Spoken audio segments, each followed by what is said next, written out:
If you would turn in your Bibles, Nehemiah chapter 6. Nehemiah chapter 6. And beginning with verse 1, you'll notice there these words. Now it happened when Sanballat, Tobiah, and Geshem the Arab, and the rest of our enemies heard that I had rebuilt the wall, and that there were no breaks left in it, though at the time I had not hung the doors and the gate, that Sanballat and Geshem sent to me, saying, Come, let us meet together among the villages in the plain of Ono. But they thought to do me harm. So I sent messengers to them, saying, I'm doing a great work, so that I cannot come down. Why should the work cease while I leave it and go down to you? But they sent me this message 4 times, and I answered them in the same manner. I want to talk in this session about keep your focus. Keep your focus. Keep your focus. Each of us has something that we're working on in life, something that we're building, something that we are developing, each of us. And you notice that they tried to lure him down 4 different times, and each time he was consistent to answer them in the same manner. You know how children can be sometimes, asking you to do something over and over. Mama, can I have some cookies? Mama, can I have some cookies? Mama, can I have some cookies? And they'll ask you sometimes so many times that they wear you down, and you just give it to them to shut their mouth because they're getting on your nerves, wearing you out, and you just don't want them to ask you about it anymore. It's like when you're taking that road trip and the child, somebody in the car asks, are we there yet? Are we there yet?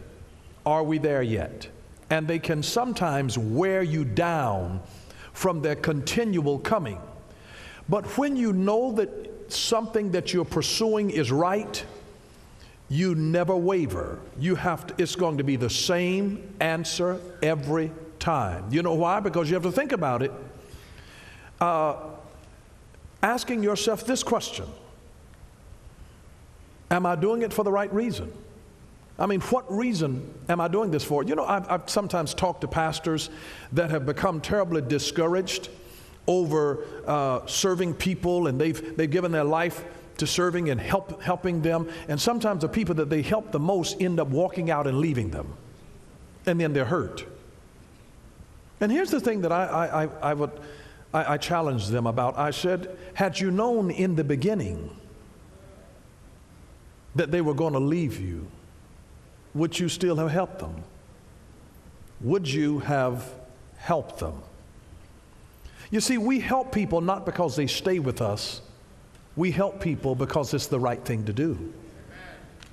We help people as an expression of who we are, not based on who they are. And so just ask yourself that. Sometimes people walk out of your life, and sometimes you can be upset that you invested so much of your time, your energy, and your effort of somebody that ended up just leaving you high and dry, leaving you flat. It's not a matter about how they left you and what they did to you. We're responsible for who we are, and we don't want other people based on who they are to change who we are, to pull us down, to acting in a retaliatory way to be like them. We are still supposed to be children of God and acting with the character and the nature of Jesus Christ, whether other people are acting that way or not. We still have a call in our life to be the right thing and to do the right thing, not because other people respond appropriately to us, but simply because it's the right thing to do. And here you have Nehemiah. As you know, Nehemiah was the king's cupbearer. Now, you know, back during that time, they would bring the king particular things to drink. You know, with the cupbearer, it wasn't just a server. He wasn't just a butler who was bringing the king's cupbearer. The responsibility of the king's cupbearer, they were like the canaries. You know that they used to send canaries into a mining cave to see whether there was carbon monoxide poisoning there. And if the bird died, they knew that it would kill humans, and so It was the canary bird that they sent in there. This is sort of Nehemiah's role, because Nehemiah had to drink whatever was presented to the king in case somebody was trying to poison the king. And sometimes people would have sent fine wines. Nehemiah had to taste it and see whether he dropped dead, to see whether he got sick. So he's got a really funny kind of a job. You know, he's really in protective services, because he's got to sample whatever is coming to the king for the king to imbibe. So he's there to preserve the life of the king by sampling it and making sure that nobody is trying to poison the king. This is the role of the cupbearer. He's a protector by nature. He's a protector by his calling and his profession. That's what Nehemiah is. He's the king's cupbearer. He's the taster of everything that goes into the king's mouth to make sure that nobody is poisoning him to snuff his life out. And when he discovered that the walls of Jerusalem were in ruin, it broke his heart. And he was moved with compassion to do something about it. And he was on a personal mission that I'm going to rebuild this wall. And he had served the king with such excellence that the king sent him all of the supplies, gave him everything that he needed, because the walls of a city were so crucial to its security. They were very, very thick walls, high walls that were constructed around the cities to fortify them from attack. Some of those walls were several feet thick. I mean, so wide that chariots could sometimes race on top of the walls of the city. But this was the thing that made the whole city a fortress. You know, we have military bases that are a fortress, but during this time, the whole city had to be fortified. The whole city was a fortress, and the walls were the things that made it a fortress. So if your walls were in disrepair, if they were broken, then it made the whole city, all of the people, the inhabitants thereof, subject to enemy attack. And I think that this is a message to the church today, saying, open your eyes, church, open your eyes, church, because we are sort of like the spiritual Jews who are in exile, because we've been exiled from being able to pray in school. Our walls have been torn down. Prayer is a barrier. Prayer is a protector. But walls are perimeters of safety designed to protect us from various things, from disease, moral decay, ignorance, idolatry, destruction. These are spiritual walls. We have to put up spiritual walls to help protect us from disease and moral decay and ignorance and idolatry and destruction. And when you make an investment in the life of young people, it's as though you lay a stone in the wall every time. You lay a stone in the wall every time that you teach a child to respect authority. You're laying a stone in the wall. You wonder, how do you build walls today? We're not talking about a physical wall, but you build a wall by teaching a child to respect authority, by teaching a biblical principle, by teaching a youth by example. Examples are always clear.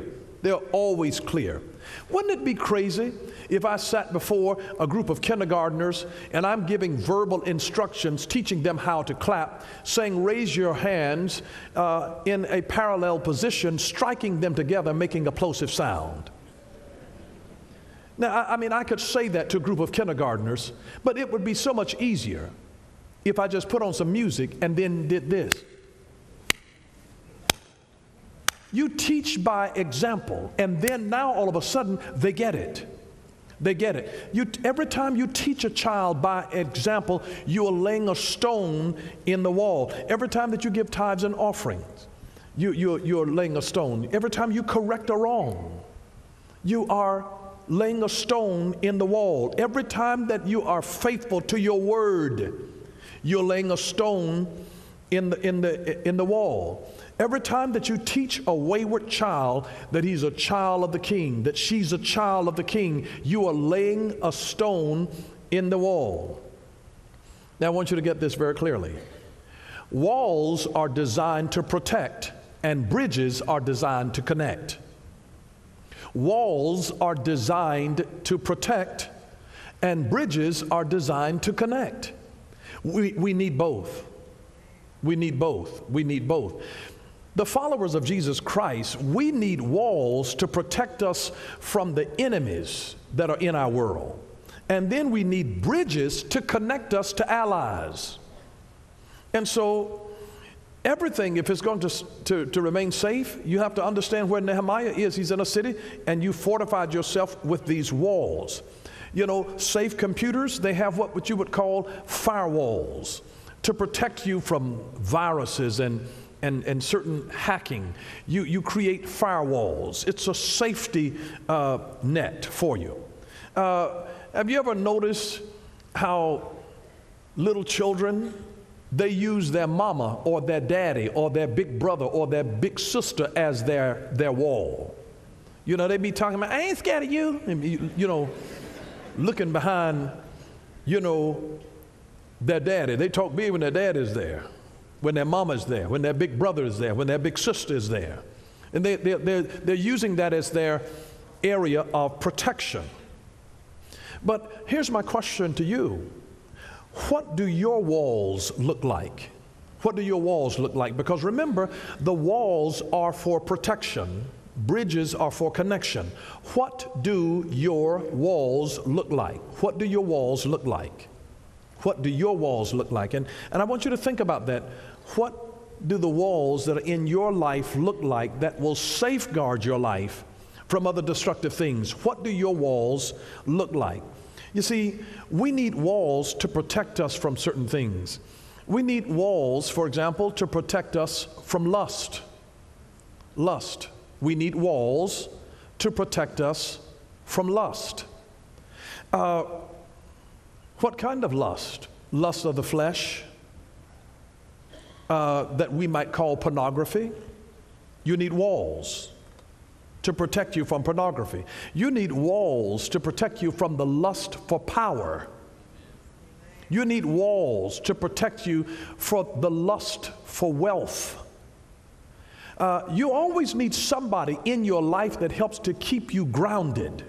You need people in your life who help to keep you grounded. Those become our walls. So you see, the Africans have a saying that it takes a village to raise a child. The village is your wall. They're a part of your protection in your own life. And so we have to use all of our protection. My question is, what do your walls look like? What do your walls look like? What do your walls look like? What do they look like? And remember, we need walls to protect us from lust. Pornography, the lust for money, wealth, the lust for power. We need walls to protect us from idolatry. You know what idolatry is? Idolatry is anything that is placed above the one true God. Anything that is placed above God. Now, idolatry also occurs whenever you look down on the fruits of your own labor of something that you have created and then you worship it. Then you start worshiping the very statue that you carved, and you worship it. Another understanding of idolatry, idolatry is immoderate attachment to or devotion to something. When you assign to another thing or a person the devotion that only belongs to God, that's idolatry. That is idolatry. That's idolatry. I've seen people make idols of their children, idols of their girlfriend, their boyfriend, idols of their spouse. So you have to be careful about what you make an idol in your life. So remember, we need walls to protect us from lust. We need walls to protect us from idolatry. We need walls to protect us from fornication. Fornication is any sex outside of marriage. Any sex outside of marriage. Did I say any sex outside of marriage? That's fornication. So we need walls to protect us. We need walls. So when you get tempted in that area, what's your wall? What is your firewall? What's your firewall? My younger brother, C. Elijah, you know, whenever he was, you know, he had limits for himself. And he knew as a firewall that there's going to be no action below the belt. His belt was like his firewall. I mean, he's just, you know, because you know how fun people are. And that was his firewall. That was his firewall to keep him safe from fornication. You have to create a firewall for yourself. What's your wall to keep you from lust, from idolatry, from fornication, from tempting Christ, You need a firewall to keep you from tempting Christ. You know what tempting Christ is? Tempting Christ is asking God to do something that is inconsistent with his nature. You know, take these stones and turn them into bread. You remember when Satan tempted Christ? He was asking Jesus Christ to do something that was inconsistent with his very nature. And you know, Jesus had to answer him with the scripture that man shall not live by bread alone, but by every word that proceeds out of the mouth of God. He was asking God to do something that was inconsistent with his nature. You tempt Christ when there's somebody that you don't like on your job and you say, Lord, strike them dead. You have to realize it's a part of God's creation too. You may not like them. They may have issues and problems and all of that. And I know that there's some people that you know that you really wish were just wiped off of the planet. You wish that they were a hump in the ground. You wish that they were just not here. And sometimes, you know, sometimes if we don't wish death on them, you know, we wish a really bad illness, at least a terrible car wreck that will put them out of commission for several months. But see, if you can't ask God to do something that is inconsistent with his character and nature. So you have to have firewalls. How do I guard myself? What are the walls in your life look like to guard you from lust and from idolatry and from fornication and from tempting Christ? And the fifth one is from murmuring. What do I use to keep my firewall from murmuring? Murmuring is negative talk. Murmuring is complaining. I've taught you this 1,000 times, that whenever you complain, complaining nails you to your problems. Do you see these 5 things here? Lust, idolatry, fornication, tempting God, and murmuring. All of these are the 5 sins that kept the children of Israel out of the promised land. These 5 sins. These same 5 sins keep us out of the promised land of the things that God has designed for our life today. And that's why you have to have firewalls to guard you against lust, idolatry, fornication, tempting Christ, and murmuring. Isn't it interesting that he would put murmuring there, the same category with idolatry? When you run in your mouth, always finding a problem with every solution. When you're just so pessimistic, negative about life, negative about people, always want to talk about a person's weaknesses. I mean, a person could have done 1,000 positive things, and you happen to deal with the 3 negative things that they've ever done in your life. That's just murmuring. Always, you know, you broke, you in the wilderness, you don't have any money, and somebody feeds you, and now you start complaining about the quality of the food. And you didn't have anything to eat on your own. You could have been starving. I mean, when you are starving, and if somebody burns the toast and invites you to breakfast, you know, I don't know about you, but you know, I know how to deal with burnt toast. I burned the last 2 pieces, and I'm like, I wanted my sandwich. I took a knife. It's amazing when you don't have but a little how creative you can become. But I refuse to stand there and murmur and gripe and complain and bellyache. I'm like, you know, Lord, I'm going to make the best of this situation. If I've got to go, I'm going to enjoy the journey. I'm not going to let this ruin my day. You know, so God can bless people who are not murmurers. I'm just telling you, murmuring, griping, complaining people always have something to complain about. Always. Touch your neighbor. Say, I know that person. I know them. There are some people that regardless as to what goes on, it could be a wonderful movie, a wonderful book, and they will find the one thing. They act as though it's a spiritual gift. finding something wrong with everything and everybody. They think like that is not the gift of discernment. It is not. That's a delusion. And they think that they're operating. No, it's murmuring. Where they start murmuring and complaining. What are your firewalls? You need a wall against negative, complaining people in your life. You need walls. You need walls. And then, see, remember, you need walls to protect, but you need bridges to connect. And it becomes a sin for us, hear me carefully, it becomes a sin for us to build a wall in a place where we should build a bridge. Because not everybody who's around you is your enemy. Who's around you ought to be community. It ought to be a beloved community. And we need bridges to connect us to allies. We need bridges to connect us to allies. Now, here are some bridges that will connect you to allies. Forgiveness. If you have unforgiveness closes relationship. It binds, but when you forgive people, it opens and restores relationship. If somebody has done something wrong, you need forgiveness. Apologize and just forgive each other. But forgiveness creates a bridge between allies. Forgiveness. Here's another thing. You need to connect with somebody. Serving. When you serve people, you connect with them. When you serve people, you connect with people. If you really want to connect with a person who's in the world, find a way to serve them. Serving connects you with people. It connects you with people. When you see a need and serve that need, it connects you with people.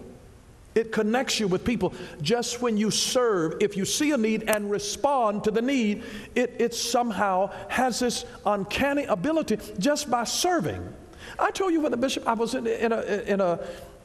invited to a banquet, and they beckoned for me to come to one of the tables where some really wealthy people were sitting. I felt so wonderful. Now, I wasn't used to this, where I was the brokest one at the table.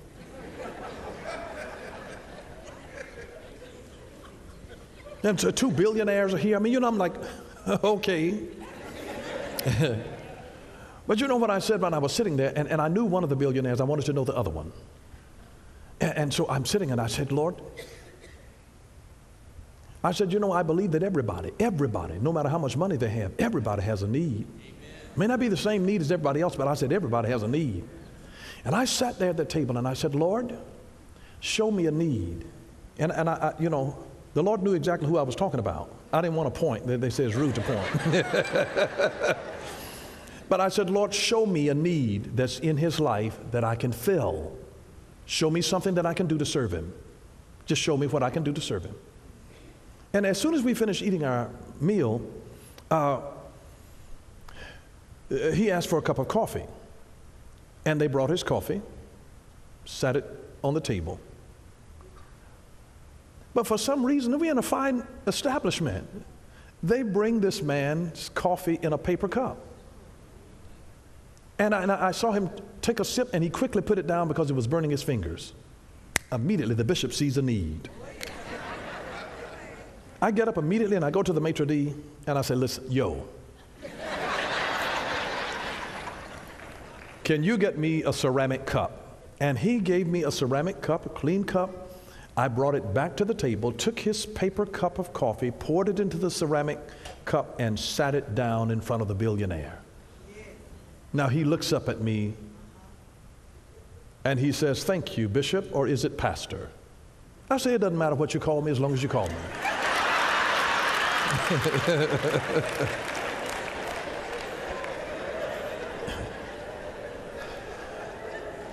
And it was interesting. There was an empty chair next to the billionaire. I wasn't sitting in that chair. I was across the table. But he looked at the empty chair and pointed to it, and he said, sit down. For the next 30 minutes, this man downloaded to me some of the greatest wisdom that I have ever received in my life.